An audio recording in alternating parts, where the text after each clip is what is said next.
मंडळी नमस्कार. आज आपण एका अतिशय महत्त्वाच्या विषयावरती थोडंसं डिस्कशन म्हणजे चर्चा करणार आहे.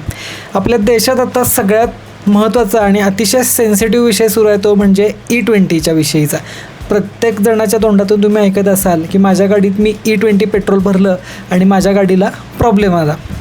तर आता ह्या सगळ्या चर्चा सुरूच आहेत. याच्यामध्ये गव्हर्नमेंटनं त्यांचा रोल मेन्शन केलेला आहे, पेट्रोल कंपन्यांनी देखील काही लेवलला टेस्टिंग केलेलं आहे. तर त्याचा डिटेल व्हिडिओ आपण बनवलेला आहे, थोड्याच दिवसात तो तुमच्यापर्यंत येईल.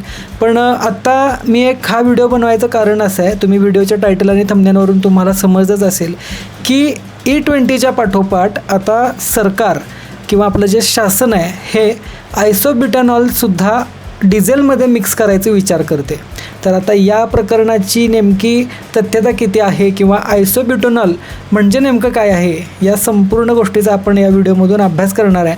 आणि सगळ्यात महत्त्वाची ही गोष्ट आपण आज बघणार आहे की आयसोब्युटॅनॉल जर का डिझेलमध्ये मिक्स करण्यात आलं तर त्याचा परिणाम तुमच्या गाडीवरती नेमका काय होणार आहे आणि कितपत होणार आहे. ते सगळ्यात बेसिक प्रश्नावरती आपण येऊया की आयसोब्युटॅनॉल म्हणजे नेमकं काय. नाव थोडं केमिस्ट्रीच्या फील्डमध्ये असल्यासारखं वाटतं आहे तुम्हाला, पण कॉन्सेप्ट त्याचा खूप सिम्पल आहे. आयसोब्युटॅनॉल म्हणजे इथेनॉलसारखंच एक अल्कोहोल बेस्ड फ्युअल आहे आणि त्याच्यामध्ये छोटासा केमिकल डिफरन्स आहे. तो म्हणजे असं आहे की इथेनॉलमध्ये 2 कार्बन आयटम्स असतात आणि आयसोब्युटॅनॉलमध्ये 4 कार्बन आयटम्स असतात. तर ही एक थोडीशी बेसिक इन्फॉर्मेशन आहे. आणि इथं इथेनॉलच्या तुलनेमध्ये आयसोब्युटॅनॉलमध्ये एनर्जी जास्त प्रमाणात आहे. हा एक मुद्दा खूप महत्त्वाचा लक्षात घेण्यासारखा आहे. आयसोब्युटॅनॉलमध्ये एनर्जी प्रोडक्शन जे होतं म्हणजे जेव्हा इंजिनमध्ये कंबशन होईल, तर इथेनॉलमध्ये कसं आहे थोडंसं मिक्सचर असल्यामुळं काही जणांचे तक्रार आहेत की इंजिनमध्ये पॉवर जनरेशन होत नाही. पण इथं आयसोब्युटॅनॉल थोडंसं केमिकल कॉम्पोजिशन याचं स्ट्रॉंग असल्यामुळं याच्यामध्ये पॉवर ही जास्त आहे. ही एक गोष्ट आपल्याला इथं लक्षात घ्यायची आहे. तर आता डिझेलमध्ये आयसोब्युटॅनॉल ॲड करायचा प्रश्न नेमका आला कसा किंवा याची काय गरज आहे. तर आता इथे एक गोष्ट आपल्याला लक्षात घेतली पाहिजे की आपल्या भारताचा ट्रान्सपोर्ट सेक्टर फक्त पेट्रोल कार आणि बाईकवरती चालत नाही आहे.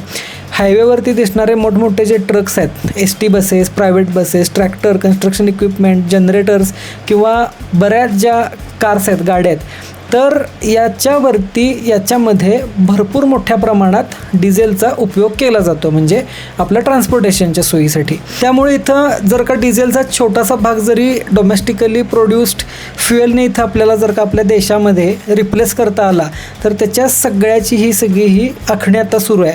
तर क्रूड ऑइल जे आपण इम्पोर्ट करतो आहे तर त्याच्यावरचा जो लोड आहे, तो भार आहे किंवा आपली जी डिपेंडन्सी आहे ती कमी करण्याचं इथं प्राथमिक धोरण आहे. तर त्याच्यासाठी डिझेलमध्ये आयसोब्युटॅनॉल ॲड करायचं आता सरकारनं डोक्यात घेतलेलं आहे. म्हणजे थोडक्यात अजून शॉर्टमध्ये सांगायचं झालं तर काय आहे की जेवढ्या आपण आता डिझेल व्हेकल आपल्या भारतामध्ये रन होत आहेत तर त्या व्हेकलवरती भरपूर मोठ्या जास्त प्रमाणात आपण डिझेल यूज करतो आहे. आणि विदाऊट डिझेल हा जो पूर्ण हेवी इंडस्ट्री सेक्टर आहे, जसं की ट्रकिंगमध्ये आलं किंवा रोड ट्रान्सपोर्टेशनमध्ये आलं, बसेस आल्या, त्याच्यामध्ये कार्स आल्या, प्रायव्हेट तुमच्या कार्स आल्या, तर इथं डिझेलचं यूज हा जास्त होतो आहे.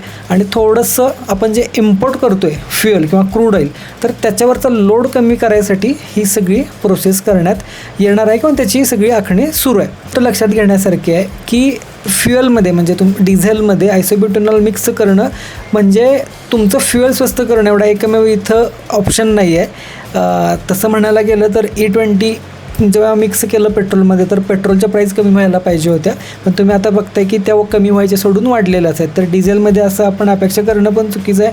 आयसोब्युटॅनॉल 15% ॲड केलं तर तुमच्या डिझेलची प्राईस कमी होईल असा विचार देखील करू नका. आता सध्या ज्या लो पर्सेंटेज ब्लेंडिंगवरती व्हॅलिडेशन करायची तयारी झालेली आहे तिथं आयसोब्युटॅनॉलचं प्रमाण हे फारच कमी आहे. पण ब्लेंड जसा वाढत जाईल म्हणजे मॅक्स टू मॅक्स 5, 10, 15 असं जेव्हा ब्लेंडिंग होईल तेव्हा आयसोब्युटॅनॉल हे प्युअर डिझेल राहणार नाही. त्याच्यामध्ये तेवढ्या पर्सेंटेजचं तुम्हाला मिक्सचर करून मिळणार आहे. तर त्याची एनर्जी कंटेंट, त्याच्यानंतर इग्निशन कॅरेक्टरिस्टिक्स तुमच्या वाहनाच्या, त्याच्यानंतर इतर फ्युअलच्या ज्या ओव्हरऑल प्रॉपर्टीज आहेत त्या वेगवेगळ्या असणार आहेत आणि या सगळ्या तुमच्या इम्पॅक्ट होणार आहेत because of the blending, because of the mixture. तर ह्या सगळ्या रेग्युलरिटीचा अभ्यास करून जेव्हा ॲक्च्युअल ब्लेंडिंग होऊन डिझेल तुमच्या व्हेकलमध्ये जाईल तेव्हा मात्र थोडंसं आपल्याला काळजी करायची गरज असणार आहे. कारण ज्या आयसोब्युटेनॉल कम्पॅटिबल व्हेकल्स आहेत त्याला मोस्ट प्रोबॅबली प्रॉब्लेम येणार नाहीत. पण जे जुने वाहन आहेत म्हणजे जसं की BS4 सेगमेंटमधली जर का असतील तर तिथं नेमका काय परिणाम होणार आहे हे आपल्याला थोडंसं बघावं लागणार आहे, कारण सगळ्याच कंपन्यांसाठी हा मोठा चॅलेंजिंग टास्क असणार आहे. खरोखरच जर का 15% आयसोब्युटेनॉल हे ॲड करण्यात आलं, जर का गव्हर्नमेंटचा झाला डिसिजन की आपण ॲड करायचं आहे, तर त्या केसमध्ये आपण म्हणजे असं म्हणू नाही शकत की तुमच्या गाडीला प्रॉब्लेम येईलच. पण मी इथं अजिबात असं देखील म्हणणार नाही आहे की तुमची गाडी एकदम स्मूथ चालेल किंवा तुमच्या गाडीला काय प्रॉब्लेम येणार नाही. कारण आत्ता जर का आपण बघितलं E20मध्ये जे काय ब्लेंडेड E20 फ्युअल आहे तर त्याचं तुम्ही बघितलं तर आत्ता रिसेंट जो अहवाल आलेला आहे, रिसेंट जो रिपोर्ट आहे, तर त्या रिपोर्टमध्ये क्लोराईडचं प्रमाण जास्त आढळलेलं आहे E20 फ्युअलमध्ये.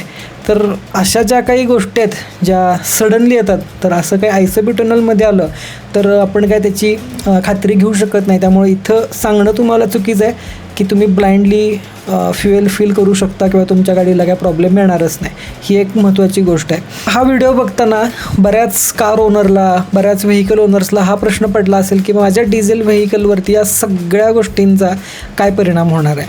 तर आता याचं उत्तर आपण जर का द्यायचं झालं तर ते काय एवढं सिम्पल ॲन्सर नाही आहे.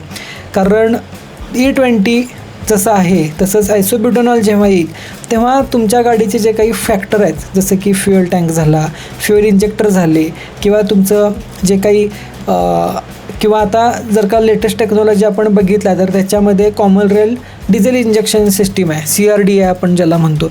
तर अशा ज्या काही मेकॅनिकल गोष्टी आहेत तर याच्यावरती त्याचा कितपत आणि काय इम्पॅक्ट होणार आहे याचं ॲन्सर कोणाकडेच नाही आहे, इव्हन कंपन्यांकडे सुद्धा नाही आहे. कारण त्यांनी अजून ते ब्लेंडिंग असलेलं फ्युएल ॲडच नाही केलेलं व्हेकलमध्ये, किंवा जेव्हा ॲक्च्युअल ते लॉन्च होईल तेव्हाच या कंपन्यासुद्धा ॲनालिसिस करू शकणार आहेत. त्यामुळे इथं आत्तापासूनच आपण पॅनिक होऊन जायची काय गरज नाही आहे. जेव्हा होईल तेव्हा बघायला येईल एवढं सध्या तरी आपण धरून चालूया. पुढं जाऊन आता जर का आपण बघायचं झालं तर या सगळ्या गोष्टींचा असा अर्थ नाही आहे की तुमच्या जुन्या डिझेलच्या गाड्या खराब होणार आहेत किंवा नवीन गाड्यांना जरी कम्पॅटिबल असेल तर त्या काय एवढा परफॉर्मन्स नाहीत देऊ शकणार, किंवा असा कन्क्लुजनसुद्धा आपण नाही काढू शकत की काहीच प्रॉब्लेम होणार नाही किंवा ब्लेंडिंगमुळं खूपच जास्त प्रॉब्लेम होईल.